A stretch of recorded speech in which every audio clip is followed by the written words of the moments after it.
How to not let messages show on iPhone. To get started, first of all go ahead and open up the Settings application on your phone. Once you're here, scroll down and go to Notifications. Notification settings allow users to customize how they receive alerts from various apps, controlling what is displayed, where it's displayed, and when it's displayed. Here, scroll down to the Notification Style section and go to Messages. You can manage the Messages notification settings from here. On this page, scroll down to the Lock Screen Appearance section and tap on Show Previews. Here, select Never. This will stop your phone from showing any message notification previews.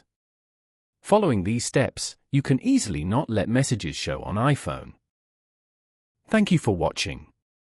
Please leave a like if this tutorial helped you, or leave a comment below if you have any questions related to the video.